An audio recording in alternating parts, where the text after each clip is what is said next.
Sahana vavatu sahanau bhunaktu sahaviryam karavavahai tejasvinavadhitamastu ma vidvishavahai.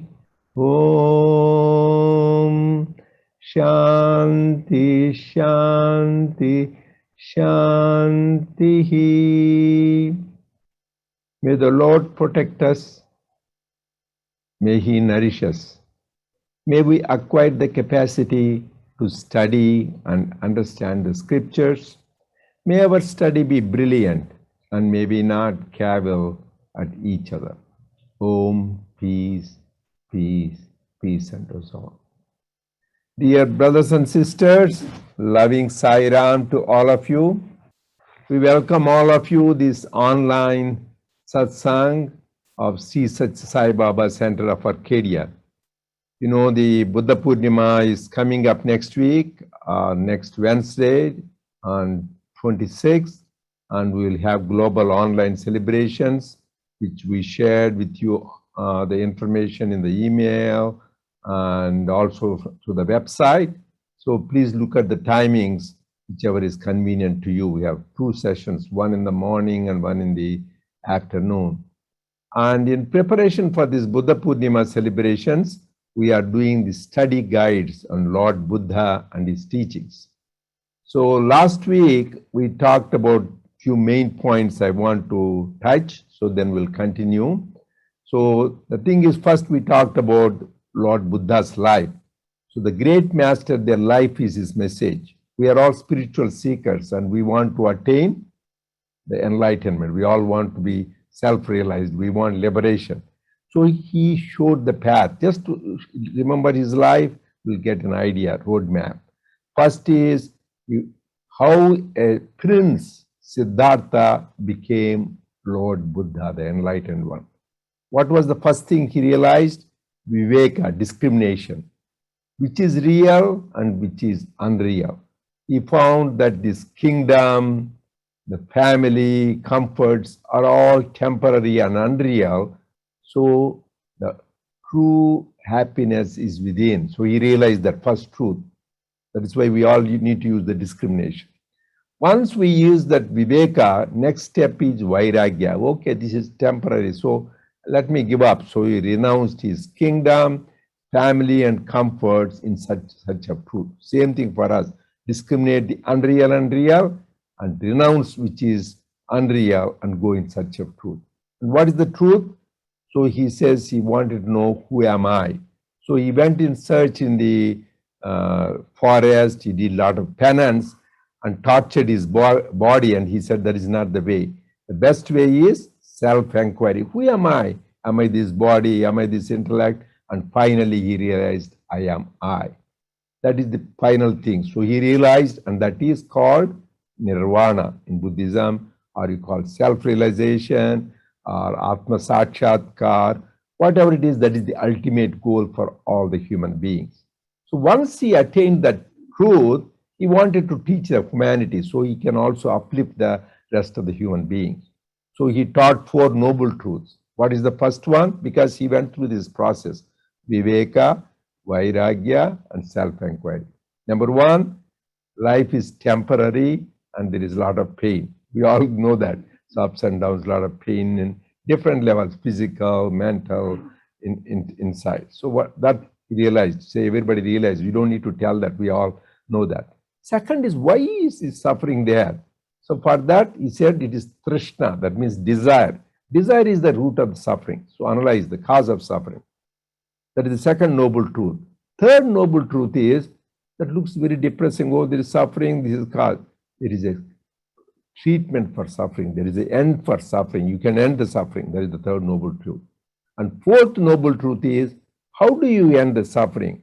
So he showed there is a middle path. The path, eightfold path, he showed that. We talked about it, a part of it last week. Number one, we gave Samyak Bhavana, good thoughts. And Swami gave a beautiful example. You go to a well, like our heart is compared to a well. And you throw a pebble, a little stone, it is like a thought, good thought. Then it causes all ripples in the well, right? Similarly, in our heart, you throw this good thought, it gives the ripples, it goes to eyes, you see all good things. It goes to ears, it listens all good things. And it goes to the hands, it does good deeds. It goes to the feet, it goes to good places. So main thing is that sankalpa, good thoughts are important, which is like a tap with the water, go different places. So important first is, Swami said, samyak bhavana, that is good thoughts. Second important thing last week we talked about, samyak drishti. Whatever we see, it should be really good sights, divine sights. That is why Swami says, drushti tasrushti. Whatever you see, wear glasses of love, you will see everything is love. You wear glasses of hatred, everything you sell negative. So we need to wear the glasses. So always see the good things. Very important, the input to the sense organ of eyes. Next, we talked about important samyak vachanam, samyak vak. This is the very powerful thing. We tell the power of speech. There we talked about 4 masks or 4 filters. Number one, this is worth repeating because we all are involved in speech morning to evening till we sleep, in different places at home or in work and the society. So first thing is speech, is it necessary? That is, can it improve on silence? As they say, silence is golden, keep quiet. If it can improve on silence, then only you should speak. Otherwise, being quiet is the goods. So that is why silence is golden. Maunam, Swami taught, Maunam, practice of silence. Once if it is necessary, second thing is it truthful? You only should say truth. That is why Swami says, my name is not just Sai Baba, Sathya Sai Baba. That is very much emphasis on truth, because truth is God. So first, is it necessary? Is it improve on silence? Second is truthful. Third is, you should be soft and sweet. You should not be very boisterous, rude and harsh.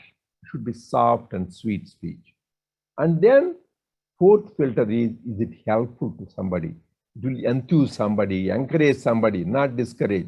So if you satisfy these 4 things, then only we should speak. This is very, very important. Swami says, because our speech is a very powerful thing, it can uplift others and ourselves, or it can pull down. So whatever you say, that is why Lord Krishna beautifully gives like a prescription.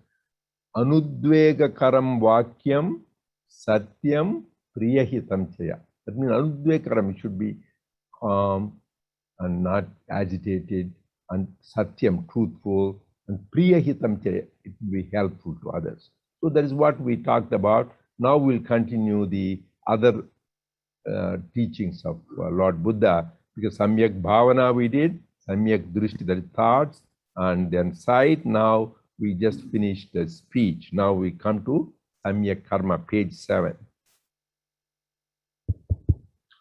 Sai Ram, brothers and sisters, we are starting on page 7, Samyak Karma and Samyak Sadhana. Buddha emphasized goodness in action, Samyak Karma. The mark of good action is harmony in thought, word, and deed. When there is no such harmony, the action belies what is said or thought. Buddha went on to declare that good action is conducive to good spiritual progress, Samyak Sadhana. Good deeds constitute genuine spirituality. Mere formal worship or ritualistic practices do not constitute spiritual striving. These religious practices are good in a way, but they do not constitute spiritual sadhana. True spirituality consists of unity of thought, word, and deed in all their purity and sacredness. Buddha declared that when spiritual striving of this nature has been completed, that is samyak jivanam, leading a pure life. This is how the 5 organs of perception, panchandriyas, should be used to achieve the supreme goal of life.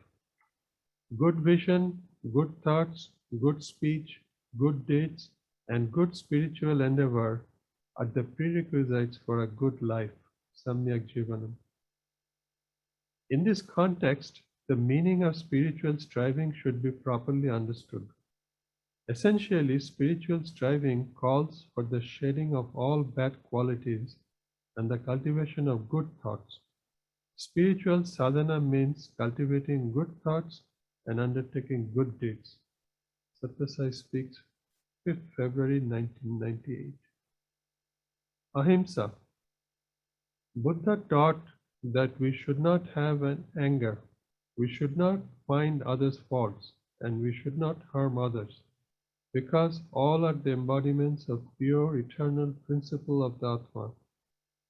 Have compassion towards the poor and help them to the extent possible. Understand and respect this underlying principle of unity and divinity in all. Experience bliss. Do not have such narrow considerations as so-and-so is your friend, so-and-so is your enemy, so-and-so is your relation, etc. All are one, be alike to everyone. That is your primary duty. This is the most important teaching of Buddha. 30th May 2006. Good company. He laid stress on association with good people. The company of the good leads to good deeds. The 4 rules to be observed are: cultivate good company, avoid association with evil persons, do meritorious deeds always, and remember what is transient and what is eternal. Good company does not mean merely association with good people. Sat refers to the divine. What is required is to seek the company of God, who is the source of all bliss. 11th May 1998. Happiness, the natural condition of man. Quote, it seems to me that you are grieving over the exalted state that is impending for me. No human being should shed tears over the moment of death of any person. Tears are associated with the divine and should be shed only for the sake of the divine and not for trivial matters. You should shed tears of joy. Grief is not a proper state for man. Hence, no tears of sorrow should be shed. Unquote. Here is an illustration from our daily experience. While going in a bazaar, if a person sees someone crying, he asks him, "Why are you crying?" Other passerby also question him. If in the same bazaar, another person is going about in a jolly mood, no one goes to him to inquire the cause of his happiness. Happiness is considered to be natural condition of man. He seeks it all the time. Sorrow is repugnant to man. It is a weakness of man to give room to grief. By falling prey to grief in many lives, man is perpetually plunged in sorrow. For a person who has firm faith in God, there will be no cause for sorrow. Those who give way to sorrow are persons who have not understood the divine principle. God is one. He appears to people in different names and forms. Failing to recognize that God is one, people suffer from many difficulties. They worship God as Allah, Buddha, Rama, Krishna, Jesus, etc. These names have been given after their advent in the world, and these are not inherent in them. The names are of passing significance. 11th May 1998. Body is a water bubble. Attitude determines one's actions. Buddha left his home in quest of the secret of Ananda. In his wanderings, he saw a dead body, an old man, and a sick person. These painful sights made him to inquire deeply. He realized that death could not be avoided. Old age also is inescapable, being the natural culmination of childhood, youth, and middle age. Such changes form part and parcel of the physical world, which itself is ephemeral. These changes are natural, and one must not be perturbed or agitated by them. Buddha asked himself, what is the cause of death? Why do old age and sickness come upon humans? After much pondering, Buddha concluded that the body is just like a water bubble, while the sickness of the body has its origin in the mind. In modern parlance, the psychological attitude of a person determines his actions and behavior. 21st May 2000. Buddha recommended a lifestyle which followed all these 8 principles. Right understanding or vision, right thought or feelings, right speech, right action, right livelihood, right effort, right mindfulness, and right concentration. Swami emphasized that the first 3 steps are the most crucial ones, as they are fundamental to everyone's development. Without proper practice of the first 3 steps, there will not be development of the others. Whenever we achieve something at one step, we are also elevated at the other levels too. Heart to Heart, Volume 4, June 2006. Stop here. Yeah. Let's turn it over to you for comments. Okay, I think we will hopefully try to finish because we are having the Buddha Purnima celebrations next week. So we want to cover as many major points as possible today. We did last week too, so that you can do the study guide at home yourself. So the main points we'll cover, we already said, the Eightfold Path. Number 1 is we said Samyak Bhavana, that means good thought. Next is Samyak Drishti, good vision. Third is, we talked about Samyak Vak, good speech. Now Swami was talking about Samyak Karma, good deeds. Good deeds means we said, yeah, go and helping somebody, giving food, water, shelter, that is all good deed. But Swami emphasized more importantly, real good deed is harmony of thought, word, and deed. Even you may be so-called doing good job, giving sandwich, giving food, but if there is no harmony, you're thinking something and saying something else and doing something, there is no good at all. It won't take you anywhere. So Swami says harmony of thought, word, and deed is important when we do any work. Second is purity of heart, purity of the intentions. Swami emphasized is very important. So once you have this, that means good thoughts, good vision, good speech, and then you do good deeds, automatically your life will be good. That is the essence of the first part. Next he says, Ahimsa Paramo Dharma. That is the greatest teaching of Lord Buddha. The greatest dharma is practice non-violence.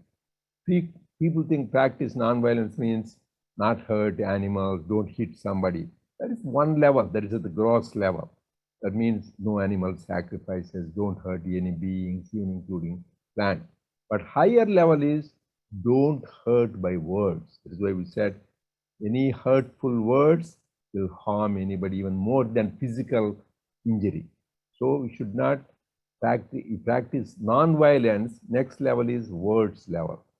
But the highest, which people don't even see what you are thinking, is non-violence at the thought level. It's very important. Nobody sees what you are thinking, but it creates vibrations around. Swami said that is why when we do Nagar Sankirtan, when you do bhajan, it creates vibrations. And even when you quietly meditate, it shows the thought waves. Recently, somebody shared a beautiful message which was given. 7,000 Buddhist monks at one place did the meditation quietly and sent the positive thoughts around the world. Just during that time, the crime rate in the world all over, it went down by almost 20%. Just 7,000 people could make difference. That is why do we practice this? Akhanda Gayatri, Samastaloka, all that is to send these positive vibrations. There's a lot of negative energy. So by thinking about it, we add to that. Whereas if you do the positive energy, prayers, and then meditation, and chanting, so thoughts of love, that neutralizes that. This is very important. Ahimsa means not just non-violence at the physical level, but also at the level of speech and the thought. For this, what helps is, Swami says, good company. Good company is very important.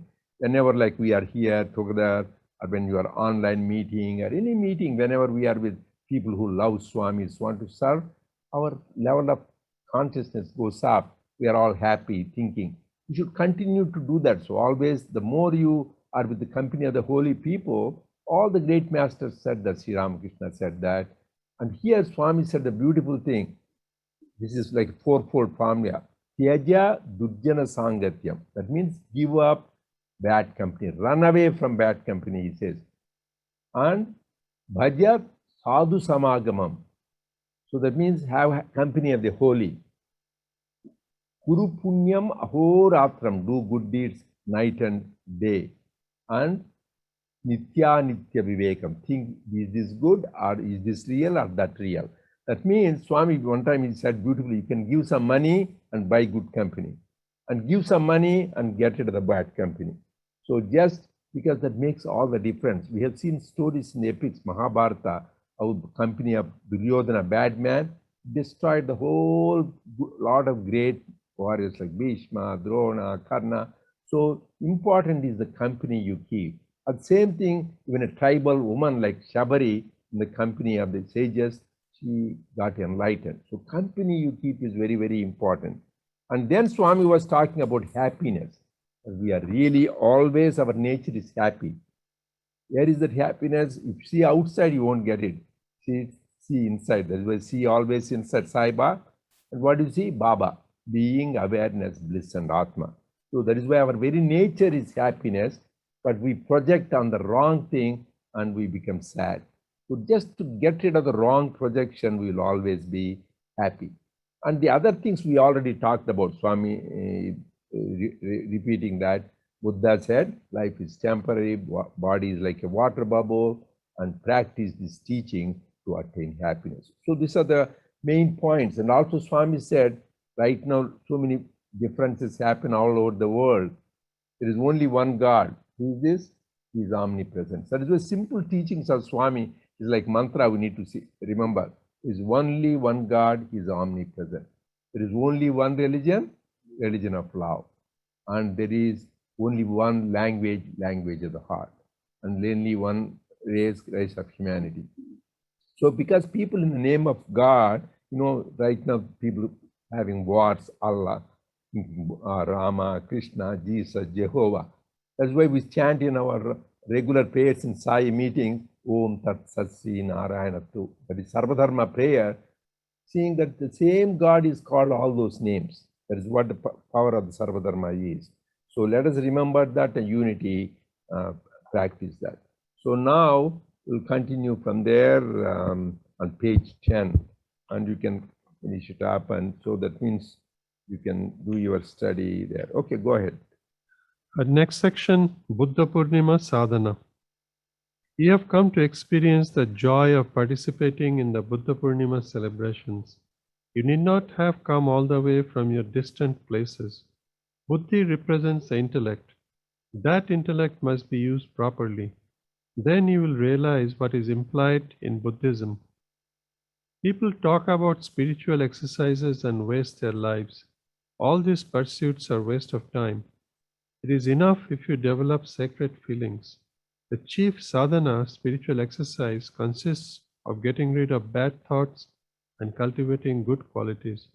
Whatever pilgrim center you may visit, try to shed your bad tendencies. Develop good qualities instead. 11th May 1998. Start the day with love, spend the day with love, end the day in love. This is the way to God. Therefore, starting from today, the auspicious day of Buddha Purnima, vigorously develop your love for God. Propagate and spread selfless love. There can be no greater spiritual preaching than love. The study of scriptures can make a person scholarly in the worldly sense, but not wise. Who is a true scholar? Who is the truly wise one? He who has perfect equanimity and is equal-minded under all circumstances alone can be described as scholarly and wise. They pore over books, claim to have mastered all the texts, and proclaim themselves to be highly learned. Such self-praise and self-acclaim are a sure sign of ego. Ego is very dangerous because it drags one with certainty to ruin. What is the use of mere study? Do the scholars practice even a bit of what they have studied? Hardly. Scholarship will not protect or redeem you. Only pure love can. 21st May 2000. Resolve to follow Buddha's teachings.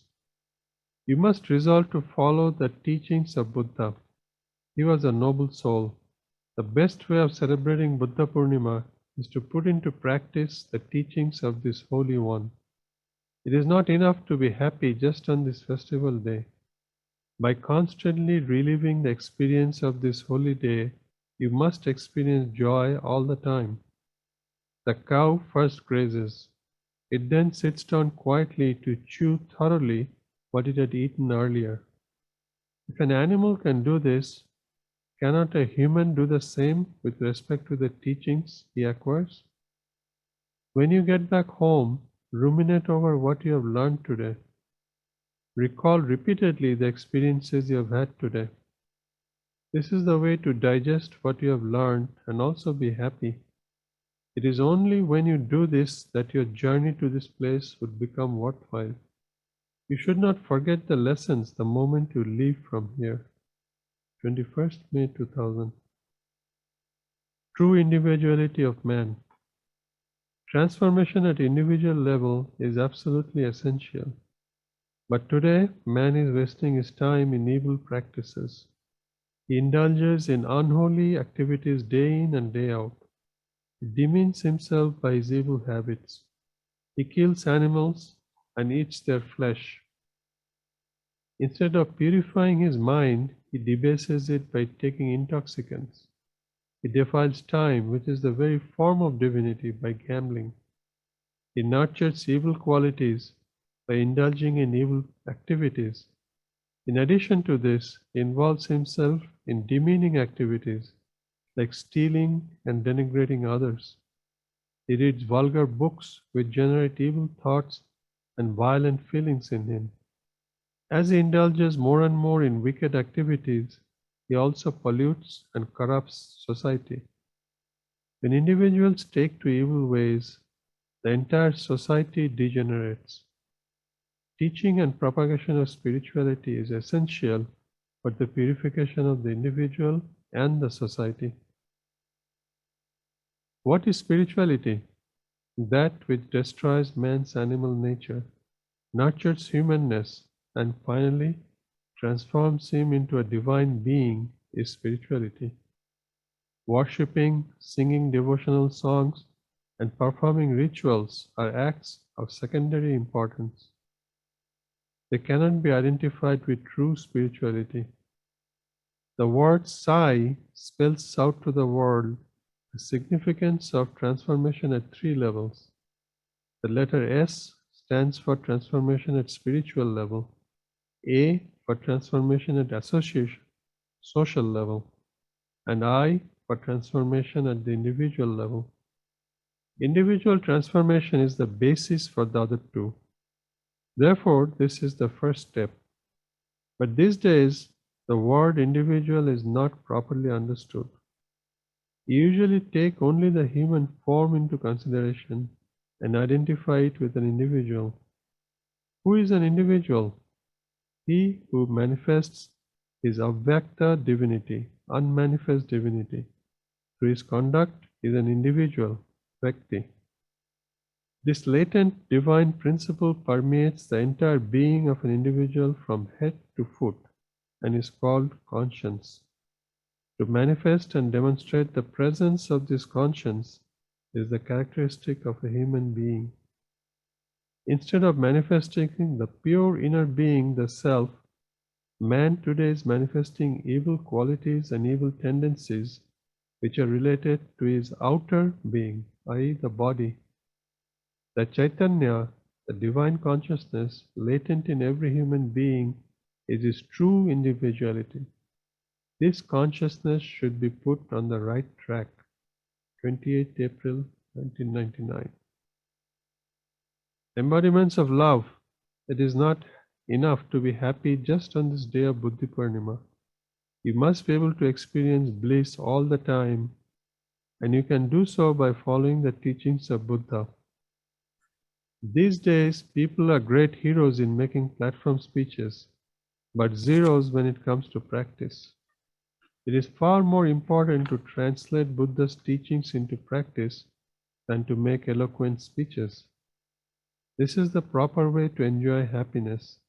This is also the right way of showing respect and reverence for Buddha. Such are the great teachings of Buddha. What is your response to them? No doubt you all read books containing Buddha's teachings. But the moment the book is put down, all the teachings are forgotten. Remember, it is only when the sandalwood is continuously ground that the fragrance can be experienced. It is only when sugar cane is well chewed that the sweetness can be experienced in full measure. In the same way, it is only the continued and the sustained practice of sacred teachings that can lead to bliss.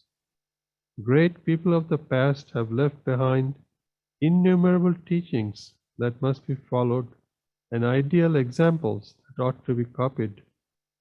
It is enough if you practice just one or two of these great lessons from the past. 21st May 2000. Will we continue? Just take a break and then just a couple of minutes we'll summarize. Otherwise, people too much. So then we can finish with the next 2 pages. Anyway, I will summarize 2 or 3 main points in what we discussed. One is, just remember the name of Swami, that we have the answers. Remember, that's very easy. You should need to write the acronym. So Swami says bliss. So we are all embodiments of Ananda. We are Ananda Swarupa. But how do you get it? In the name. That's why these are the shortcuts. Sai Baba, SAIC, always inside. We have Satchidananda, being, awareness, bliss, and Atma. You call it Satchidananda or Asti Bhati Priyam. So any of that is the permanent status. So Swami says, please focus inside and you are blessed. Second thing Swami emphasized is transformation. You should have transformation. It's also in his name. SAI. S for transformation, spiritual transformation. That means you get rid of all your negative tendencies.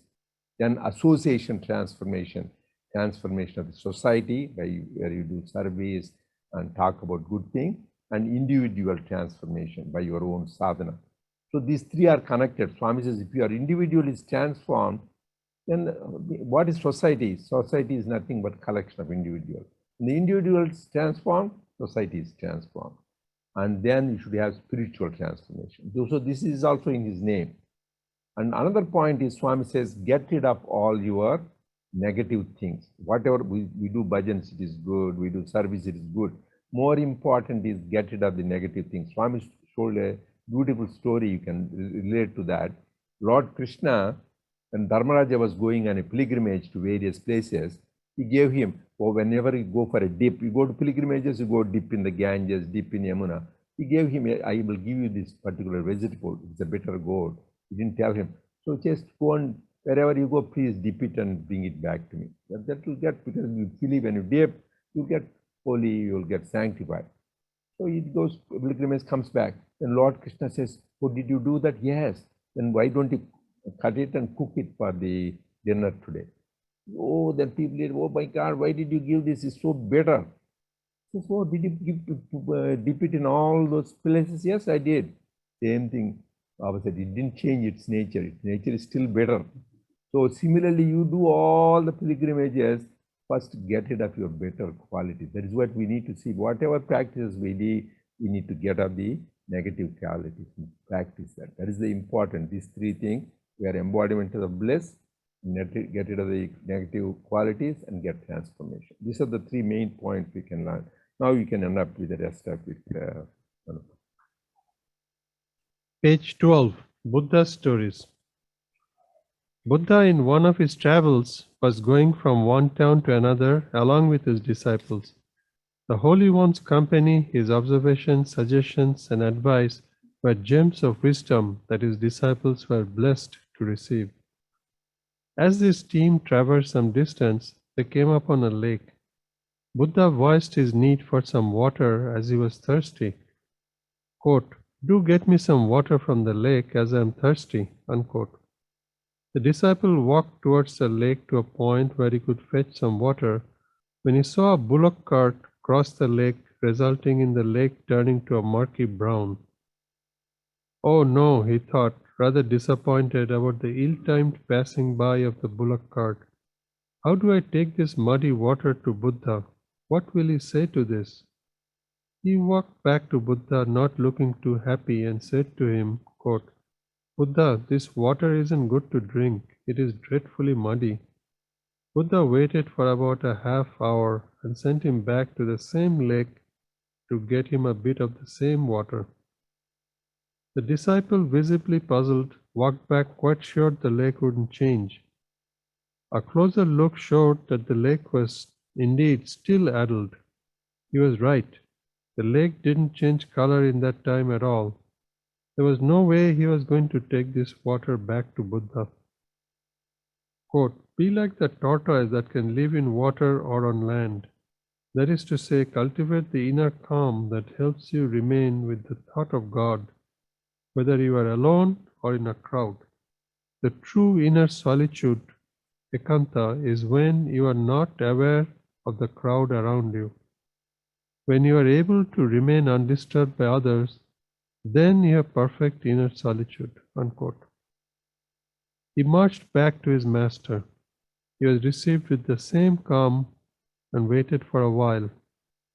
Buddha told him to go to the lake yet again. The disciple knew not what Buddha had in mind, as he found the whole exercise a bit odd.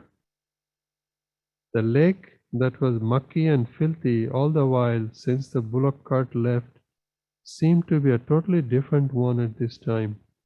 A clean, clear lake with not a hint of brown. The mud nicely settled into a bed of sediment.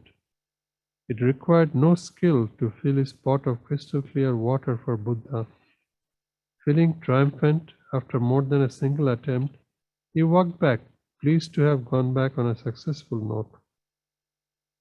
Buddha, in his quintessential serene look, accepted the water and turned to this disciple and said, "Did you see what it took to get me some clean water? Nothing. You just let it be. You gave it time, and what happened? The mud raced to the bottom of the lake, leaving you with clean water. The same holds true for your mind as well. Just let it be. All it needs is a little bit of your time. It will quieten down on its own. It requires no effort from you to still it. It eventually happens with the help of a little time. It is effortless." Unquote. Just how supremely powerful is this simple message? The disciple was obviously stupefied. The peace of mind that seems to elude most of us on this planet actually is right here for all of us to experience. Quote, "It is actually effortless." Unquote. It isn't a wearisome exercise that we think only few can get results for. It is actually that simple for all of us. Bhagavan Baba says, quote, "Be like the tortoise that can live in water or on land. That is to say, cultivate the inner calm that helps you remain with the thought of God, whether you are alone or in a crowd. The true inner solitude, ekanta, is when you are not aware of the crowd around you. When you are able to remain undisturbed by others, then you have perfect inner solitude. Unquote. Heart to Heart, August 2009.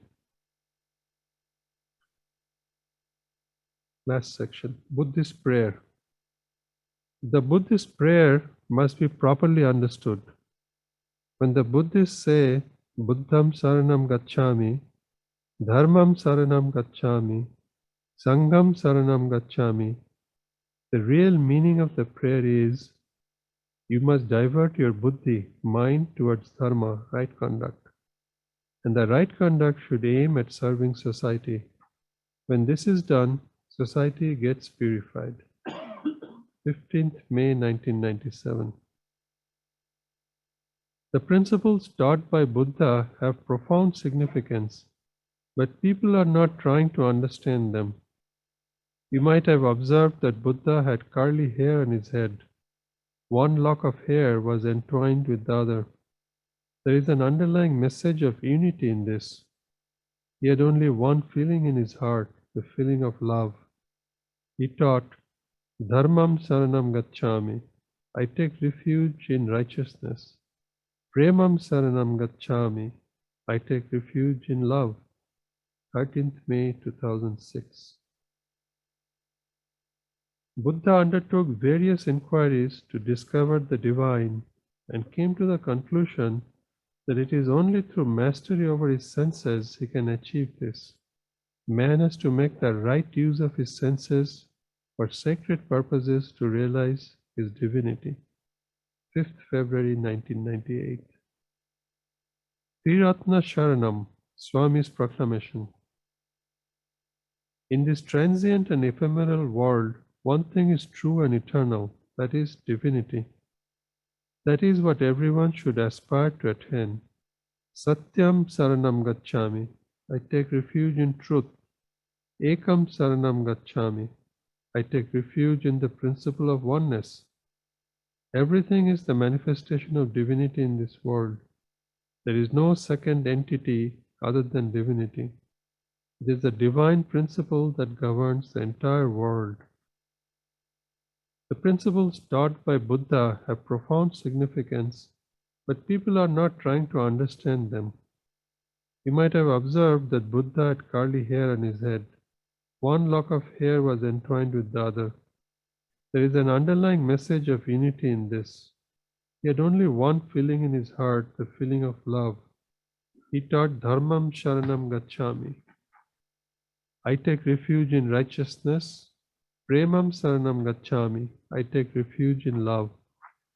During the Buddha Purnima celebrations in Prashantinilayam on 30th May 2006, Sri Sathya Sai Baba explained that man should use his buddhi to understand the principle of unity of Atma is the only true principle in the world. Dualistic feelings of you and I have to be given up to experience this unity.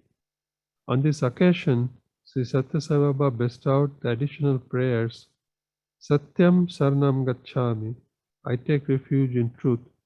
Ekam Saranam Gacchami, I take refuge in the principle of oneness. And Premam Saranam Gacchami, I take refuge in love. Bereft of love, humanness has no existence. 13th May 2006. The gift Swami wants. You have presented many things as quote-unquote gifts to Bhagavan. This quote-unquote tiger map is one of them. That is not the gift I want. Hand over to me your quote tigerly qualities. That is the gift I would like. The tiger is a cruel animal. Rid yourself of all cruel feelings and offer them to me. Lead the life of a useful, harmless, sacred cow. It gives nourishing milk in return for cheap grass. 5th February 1998. I think that ends our study guide. Good, we finished the study guide. That's why we had rushed. Maybe we went a couple of minutes over, but instead of again doing next week, we thought we should do that. So just I'll summarize a few main points, take-home points here, very important. That story you heard, there are two important messages. The water in the lake was muddy because of that. So you cannot do anything. Just give time. So similarly in life, you need to give time. Let things settle down. Always there will be agitations, wars, criticism, and opposition. This and this will happen. Just don't react. They said, respond if you have. Otherwise, time will settle all the dirt down and things will be clear. The second thing is this, we always need a spiritual seeker to practice inner solitude, that quietness. There is a lot of qualities here. Lord Buddha practiced is practice given in chapter 13 in the Parajnani, how we should become. As I said, first should have Janma Mrityu Jara Vyadi Dukkha Doshanu Darshanam. Think about disease, old age, and sickness, and get that. And then Asaktir Anabhishwanga Putradara Grihadish, no attachment to house, family, and all that. And third is Vivikta Desha Sevitvam Aratir Janasamsadi. So just have a quiet place, Aratir Janasamsadi, don't be in crowded places. So for contemplative life, outer and inner solitude is important. So these are the two important messages from the story. Give some time. When Shidi Baba says, Saburi, everything always, Shraddha Saburi, you need to give time, patience. We are always quick going this. Just give time. Second is solitude. And this is important. Triratna Sharanam, all of us should know. Usually everybody knows Buddham Sharanam Gacchami, Dharmam Sharanam Gacchami, Sangam. That means I take refuge in Buddha, I take refuge in his teachings, I take refuge in the society. But Swami gave a higher meaning. It means let your buddhi be used in a dharmic way so that it helps the society. That is, but even higher meaning, he said, Ekam Sharanam Gacchami, Premam Sharanam Gacchami, Satyam Sharanam Gacchami. That means this is even higher principle. I take refuge in truth. Always we should be truthful. The highest truth is God. And then we should have Premam Sharanam Gacchami. I take refuge in love. Swami says love is the source, love is the path, love is the goal. Once you practice love, Ekam Sharanam, we realize that oneness. Because once we realize oneness, that is Jnana. Advaita Darshanam, Jnanam. Once you realize that oneness, you realize that you are always happy and in bliss. So he showed the beautifully how first you speak the truth, practice truth, live in love, and then you experience that oneness, which is nothing but bliss. So this concludes the Buddha Purnima guide. Jai Sai Ram.